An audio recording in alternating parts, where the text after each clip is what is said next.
was kind of a weird kid, I liked to keep busy, and I would actually make little schedules for myself of everything that I wanted to accomplish on a typical day. Now, fast forward 30 years, I now run a busy research lab at the University of British Columbia. I also have an extremely energetic toddler, so I often feel like I'm kind of scrambling to keep up, like I never have enough time. Now, I realize that this is a profoundly unoriginal complaint. This is probably the quintessential kvetch of contemporary life. Many of you guys have probably heard this idea that we work more and have less free time than in the past. There's just one problem with this very familiar refrain. Turns out to be wrong. The best data suggests that, if anything, the opposite is true. Most people actually have more free time than people did in the past. Now, to be clear, when people are asked on surveys, they do say that they feel busier than people did in past decades. But when people are asked to keep detailed time diaries, recording what exactly they do with the 1,440 minutes of their day, turns out most people actually do have quite a bit of leisure time. So why do we feel so busy? Well, we can look to the usual suspects like smartphones and aging parents and lack of childcare and dual earner families, but I want to suggest that part of the answer lies in a more surprising place. Part of the perceived time famine of modern life may actually be a fallout of rising financial prosperity. To see how this works, consider a recent experiment conducted at the University of Toronto in which students were asked to play the role of consultants. These students were asked to complete a variety of tasks and to bill a company for their time, just like consultants do. Now, some of the students were told to charge the company at a rate of 15 cents a minute, which works out to the rather paltry rate of $9 an hour. Other students, chosen completely at random, were asked to do exactly the same stuff, but they were told to charge the company $1.50 a minute, which works out to $90 an hour. Now, even though everybody was told to do the same stuff for the same amount of time, by the end of the experiment, people who were told to charge that higher rate ended up feeling significantly more pressed for time. So in other words, making students' time worth $90 an hour was all it took to turn them into time-squeezed, stressed-out consultants. So why would this be? Why would increasing the economic value of our time make time feel scarce? Well, we all know that when something is scarce, it tends to be perceived as valuable. So think of diamonds, or drinking water in the desert, or men at yoga classes.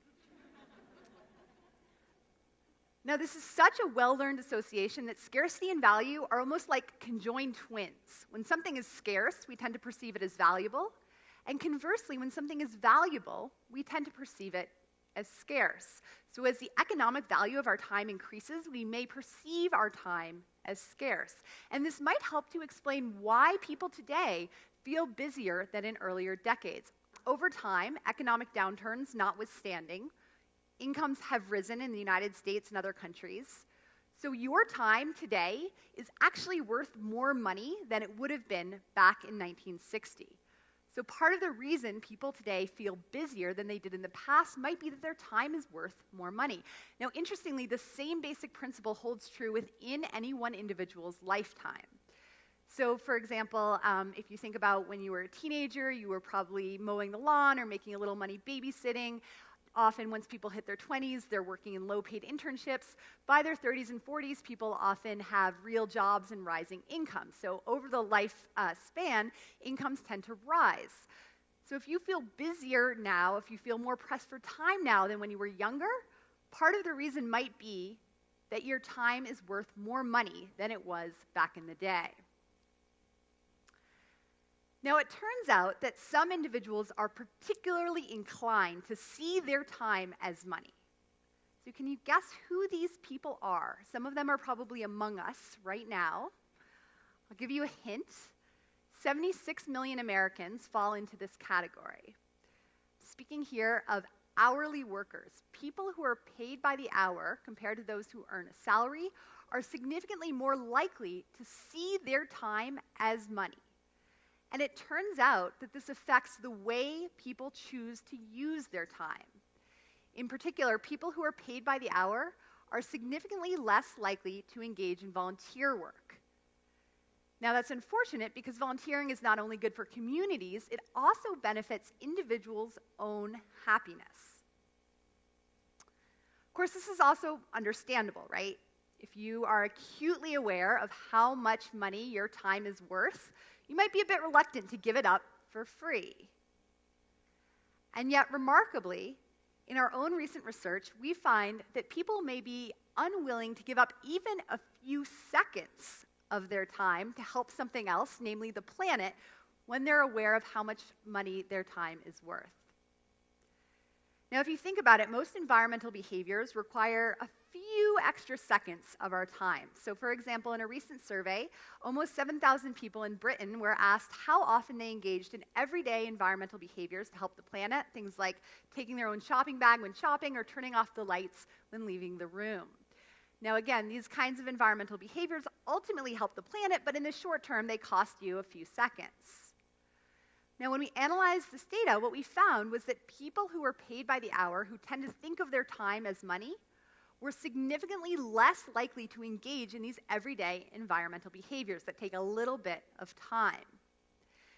Now, to be clear, just because these variables are related, just because being paid by the hour is associated with less environmental behavior, doesn't necessarily mean that being paid by the hour, seeing time as money, causes a reduction in environmental behavior.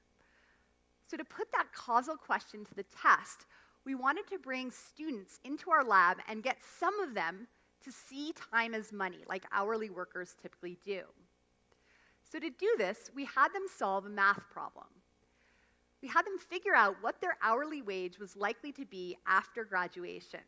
We had them estimate their annual income, as well as how many hours they were likely to work per week and how many weeks they would work per year. Then they divided how much they expected to make by how much they expected to work, and that gave them an estimate of their hourly wage after graduation. Now, we predicted that just doing this simple math problem, just making students aware of the potential economic value of their time, would make them less likely to engage in an environmental behavior like recycling. Now, to look at this, we had to give them an opportunity to recycle. So we gave them some paper, and we asked them to cut out a variety of shapes. Now, we led them to believe that we were really interested in how exactly they cut out these shapes. In fact, we didn't care at all about these shapes. What we cared about was what they did with their leftover scrap paper. So our experimenter casually remarked to the participants, when you're done with this task, you can dispose of your scrap paper in the trash or in a recycling bin just outside the lab room. So when participants finished cutting up the paper, they could take the scrap paper over to the trash bin just at the edge of the lab room, or they could walk a few more feet out into the hall and go put their paper in the recycling bin. Now, because everyday environmental behaviors typically require a little bit of extra time, we set this all up so that it took people an average of about 3 seconds longer to get to the recycling bin rather than just dumping their paper in the trash. So our question here is, will people take those few extra steps and those few extra seconds to recycle their paper like environmental heroes, or will they simply dump the paper in the trash? Well, when we just brought people straight into the lab and had them do this paper cutting task without first asking them to calculate their hourly wage, almost half of them recycled. So almost half of them, 41%, went to the recycling bin rather than going for the nearby trash can. However, when we first asked people to calculate their hourly wage, only 12% recycled. So simply leading students to think about the economic value of their time substantially reduced their willingness to take a few extra seconds to engage in environmental behavior. So putting this together, what we're learning is that when people see their time as money, they're less willing to volunteer, and they're less willing to take even a few seconds to help the planet. So this is why I have a bone to pick with Benjamin Franklin. It was Ben Franklin who first told us to remember that time is money.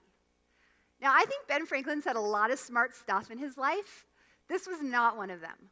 I want to suggest that this was really bad advice. When we see our time as money, were reluctant to give any of it up to help other people or help the planet.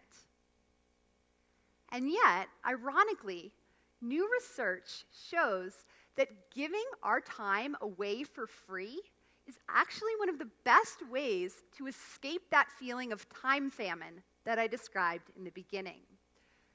For example, in a recent experiment, researchers at Harvard University and UPenn asked people to sign up for an experiment in which they would do whatever the researchers told them to do on a Saturday morning.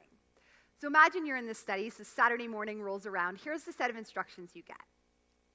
As part of this experiment, we want you to spend 30 minutes doing something for yourself that you weren't already planning to do today. Great. You're basically told, take some me time as part of this study. Sounds good. Now, other people, chosen completely at random, got almost the same set of instructions, but they were told to spend that time doing something for somebody else. Now, on the surface, I think the people in that first group kind of seem like the lucky ones. They were told to, take some me time on a Saturday morning. That sounds great. And yet, what the results revealed was that people who spent that time doing something for somebody else ended up seeing their own time as more plentiful and expansive, and the future is more filled with opportunities. When we help other people, we feel like effective individuals, like masters of our domain, who can accomplish whatever we need to do. So the message that I want to leave you with today is if you feel like you don't have enough time, try giving some of it away. Thank you.